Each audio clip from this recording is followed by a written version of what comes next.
Bom, vamos falar um pouco agora a respeito de algumas doutrinas econômicas, de algumas maneiras de entender o mundo, de alguns sistemas de pensamento que surgiram durante o século XIX. Vamos falar do socialismo, do comunismo e do anarquismo. Né? Essas três vertentes acabaram se tornando projetos políticos, né, para o mundo a partir ao longo da Idade Contemporânea, foram concebidos, como eu disse, no século XIX e não por acaso. Né? O século XIX ele é o início, né, da Idade Contemporânea, então a partir ali da Revolução Francesa, em especial da Revolução Industrial, a gente tem um repensar o mundo. Né? Há uma série de pessoas que vão se dedicando à tarefa de tentar compreender o que está acontecendo com o mundo nessa nova ordem, né, que está se desenrolando, que é o que a gente chama de idade contemporânea no seu momento inicial. E aí alguns desses pensadores vão propor algumas novidades bastante radicais do ponto de vista do que era considerado a verdade, a realidade, o inquestionável, né, o absoluto, até então. E dentro dessa concepção, dentro dessa nova forma de olhar para o mundo, própria do século XIX, como eu disse, surge aí então o socialismo e tem também, a gente vai falar um pouquinho sobre o anarquismo. Né? Mas para começar, o socialismo ele aparece como uma reação àquela sociedade industrial europeia, né, extremamente injusta do ponto de vista da distribuição das riquezas, né, uma reação às condições de vida estabelecidas naquele primeiro momento imediatamente posterior à Revolução Industrial. Né. Então, o socialismo científico, o socialismo utópico, enfim, o socialismo, ele aparece, ele é concebido para uma realidade europeia do século XIX. Né? Não, a gente não pode esquecer, porém, que o século XIX já é idade contemporânea, quer dizer, tanto o século XX como o século XXI são, em boa medida, continuidades daquilo que a gente tem no século XIX. Né? A gente ainda permanece dentro de uma sociedade capitalista que tem aí as suas injustiças e as suas questões problemáticas, né, para serem, no mínimo, pensadas. De qualquer forma, então, o socialismo surge como um. Não está dando desse jeito. Né? Vamos tentar mudar. E aí, o primeiro projeto socialista que aparece é o que se chama de socialismo utópico. Né? Então, nomes como Saint-Simon, Charles Fourier, Robert Owen vão se dedicar a conceber um novo mundo, uma nova possibilidade de realidade, né? Um sonho, né, por isso o socialismo utópico, um sonho de uma sociedade igualitária a partir da boa vontade da burguesia. Então, para o socialismo utópico, que é essa primeira corrente que surge, a ideia era que a burguesia percebesse os males do capitalismo, sobretudo do capitalismo industrial, se compadecesse disso e a própria burguesia permitisse a constituição de uma sociedade mais justa, mais igualitária, permitindo que algumas reformas acontecessem. Né? Então, o Saint-Simon, o Fourier e o Robert Owen vão elaborar aí alguns projetos de sociedades mais justas, mais igualitárias, que, de acordo com a concepção deles, contaria com o aval da burguesia. Né? Daí vem o termo utópico, porque depois vem o socialismo científico e fala, cara, não vai acontecer, a burguesia não vai abrir mão, né, da sua hegemonia social, econômica e política dessa forma. Né? Isso é uma utopia.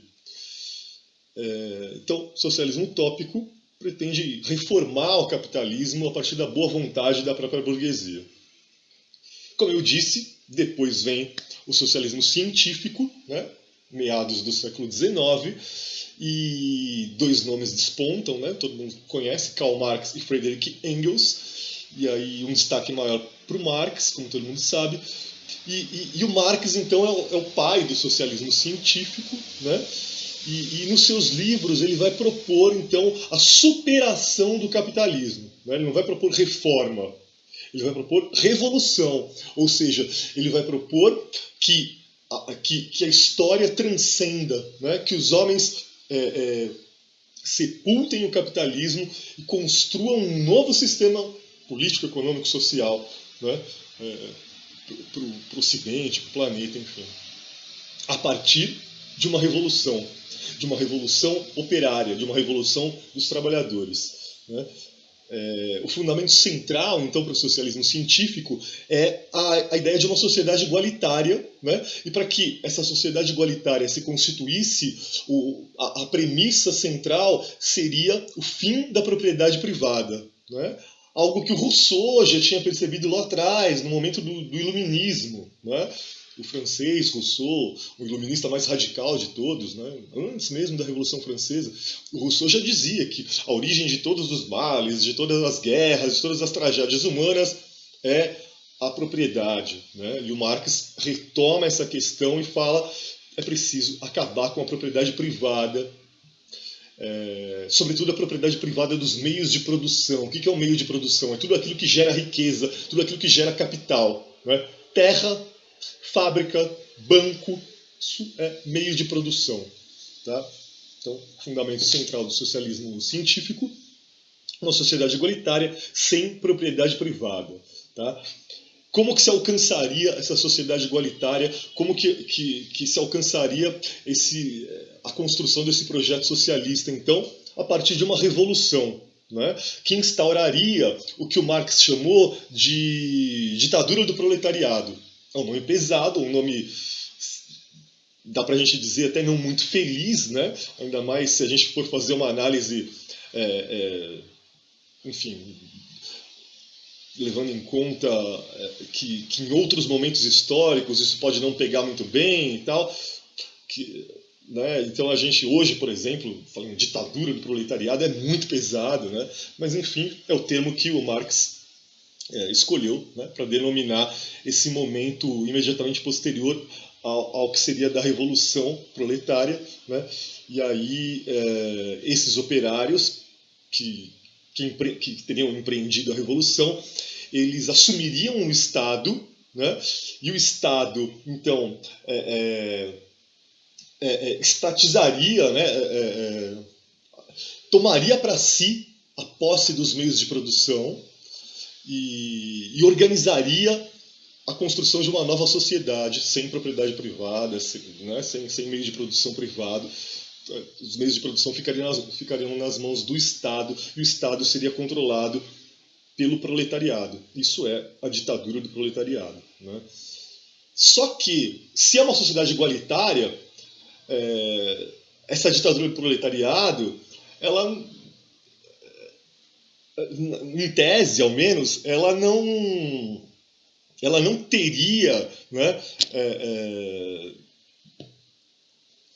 não teria muito que assim quem oprimir, né? Porque tipo, se é uma sociedade onde todos são iguais, onde todos trabalham da mesma forma, recebem da mesma forma, né? Há uma igualdade socioeconômica, então não tem um grupo a ser oprimido, né? O que é um problema, né, na concepção marxista, na concepção socialista, né, que um grupo oprimiria outros e tal, né, uma minoria hegemônica mais poderosa do ponto de vista econômico, usaria da força de trabalho de uma maioria, né, essa é a queixa central ali, uma das queixas centrais do socialismo, do marxismo. Só que no socialismo científico, né, a partir do momento em que há uma sociedade igualitária, não há mais aquilo que o próprio Marx chama de luta de classes. Eu já vou falar um pouquinho da luta de classes. É importante, antes, já que a gente está falando desses conceitos básicos primeiro, pontuar aqui a diferença entre socialismo e comunismo. Né? Lembrando sempre que a gente está falando do campo teórico, né, do campo das ideias, das concepções teóricas marxistas, né, que o Marx estabeleceu ali em meados do 19. Socialismo, então, seria essa primeira etapa pós-revolucionária, né? Seria essa ditadura do proletariado, seria aquele momento em que os meios de produção estariam sendo estatizados e a riqueza gerada por esses meios de produção, pelos trabalhadores todos, estaria sendo igualmente dividida, né, pelo Estado. De acordo com o pensamento marxista, de acordo com o socialismo científico, ia chegar um determinado momento, e esse momento não está previsto de uma forma mais exata, mas ia chegar um determinado momento em que a sociedade que passou pela Revolução Operária, a Revolução Socialista e pelo processo do socialismo, ia chegar a um determinado ponto da história que essa sociedade já está acostumada a viver dentro de uma experiência igualitária. E aí não mais seria necessária a presença do Estado. Essa segunda etapa, sem a presença do Estado, que é o comunismo. Então, na ideia do Marx, a gente teria a Revolução Socialista, o socialismo, né, que é um Estado controlando a economia e distribuindo a riqueza, e depois, quando as pessoas já estivessem adaptadas a esse novo regime, a esse novo sistema, haveria a supressão do Estado, quer dizer, não ia mais precisar existir o Estado, e aí seria o comunismo. Então, a gente, falando só um pouquinho de prática histórica, né, de história real, né, não da teoria, a gente nunca teve comunismo na história da humanidade, né? Então, 99% das coisas que a gente lê por aí, na internet, são bobagens, porque nunca existiu comunismo na história. Tá? Vamos falar de outros conceitos aí importantes para o socialismo científico. O Marx elaborou um conceito chamado de materialismo histórico. O materialismo histórico, ele afirma que todos os acontecimentos da história, eles são determinados pelas condições materiais, econômicas de uma sociedade, né? Então, primeiro as coisas acontecem na economia, para depois acontecerem no âmbito político, no âmbito social, no âmbito cultural, das mentalidades. Tudo acontece em função de uma questão econômica. Tá? Materialismo histórico.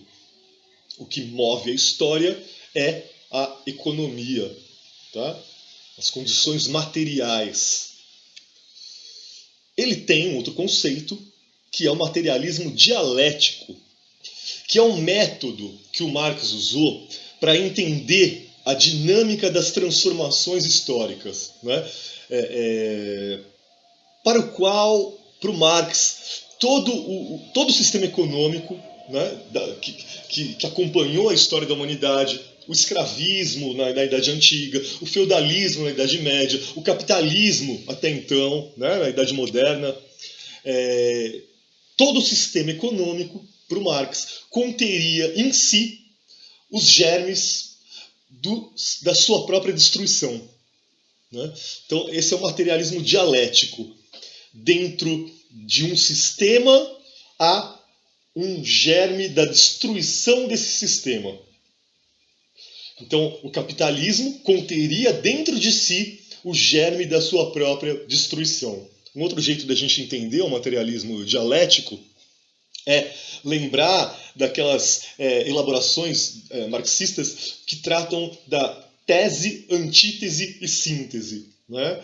Aí ele trabalhando com questões da filosofia. Né? Então, acontece alguma coisa, né? Por exemplo, o poder de um grupo. Né? Isso seria a tese.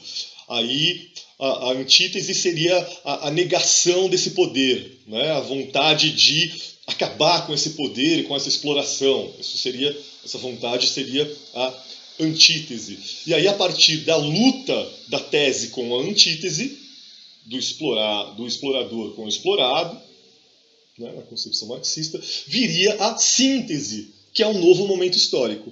Né? Então, tese primeiro, depois a antítese, seria tipo a revolução, e a síntese, que seria um novo momento, né, que aquela sociedade experimentaria. Né? Então, vamos pegar um exemplo aqui para ficar mais fácil de vocês entenderem. Então, a sociedade antiga, por exemplo, né?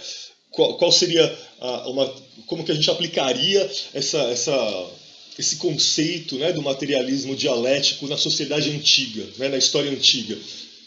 Tese seriam os patrícios, né? Vamos pegar Roma, né, que foi o que esgotou o mundo antigo.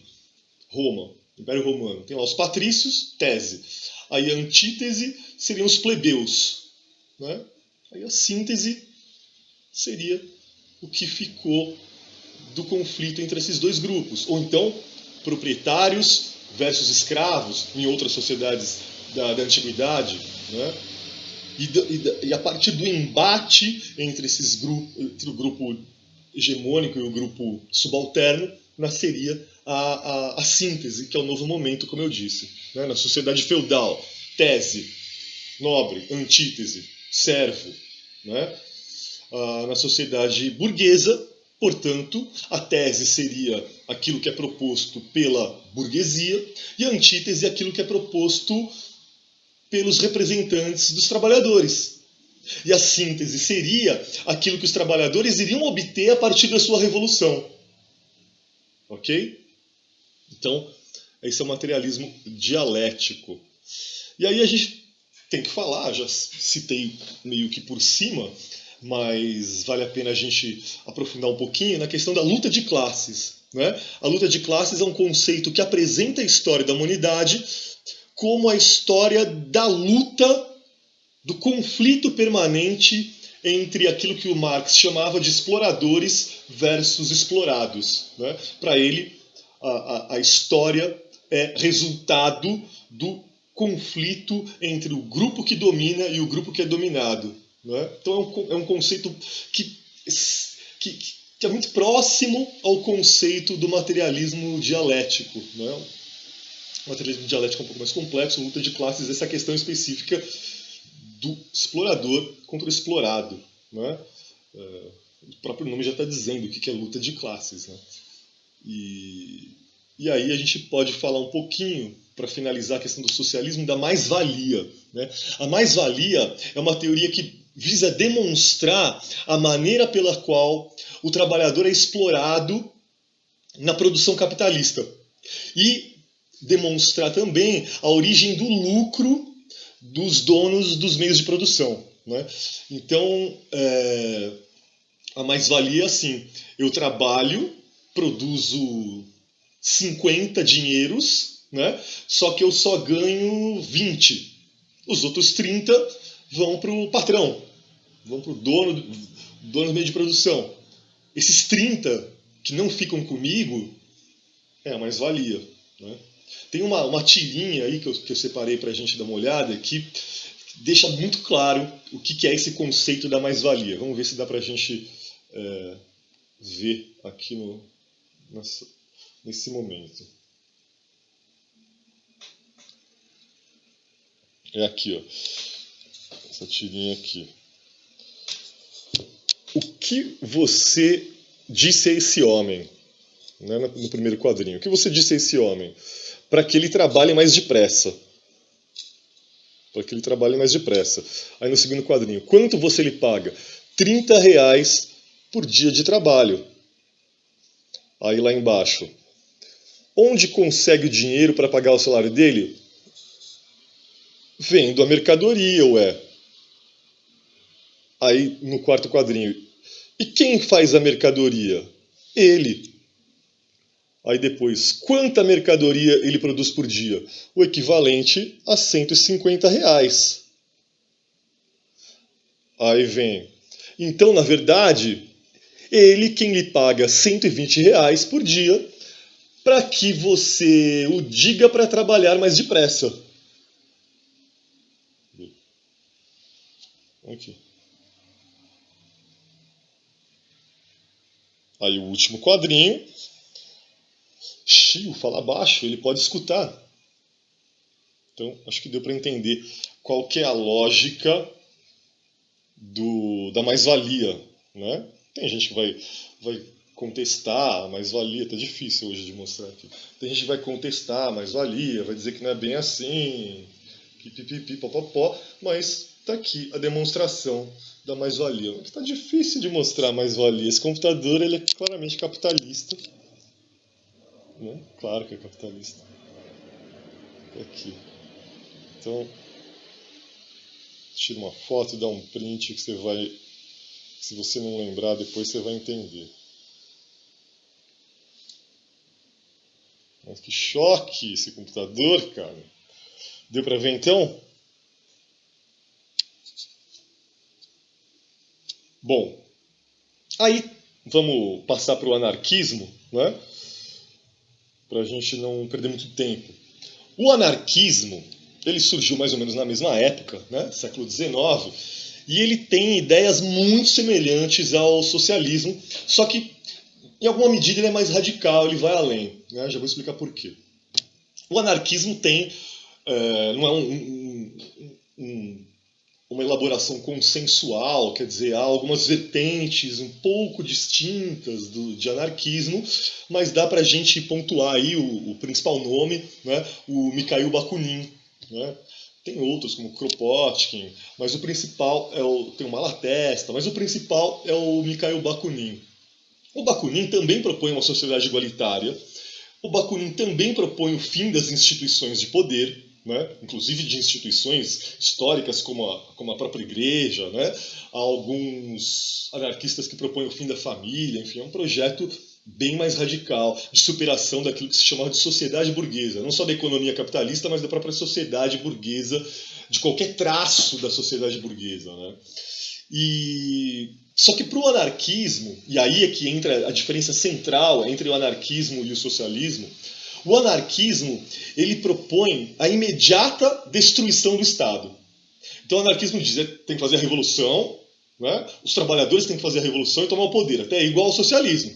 Só que o socialismo fala, ok, os trabalhadores vão fazer a revolução e tomar o poder, e num primeiro momento, nas primeiras décadas, vai ter que ter o Estado para organizar a parada toda. Para o anarquismo, não. Para o anarquismo, é perfeitamente cabível que os trabalhadores se mobilizem, se organizem, promovam a revolução e, imediatamente, ponham fim a todas as instituições burguesas de poder, etc., incluindo o próprio Estado. Então, na concepção anarquista, seria possível, né, acabar com o Estado da noite para o dia. Né? Claro que é uma concepção europeia, né? Essa ideia de que é possível fazer uma revolução e mudar o mundo de uma hora para outra, literalmente, só pode ter sido produzido na Europa. Né? Enfim, vamos ficar por aqui. Eu só queria levantar essas questões teóricas, né? A prática histórica do socialismo, as experiências históricas do socialismo na União Soviética, em Cuba, etc. Fica para uma próxima oportunidade. É isso. Até a próxima.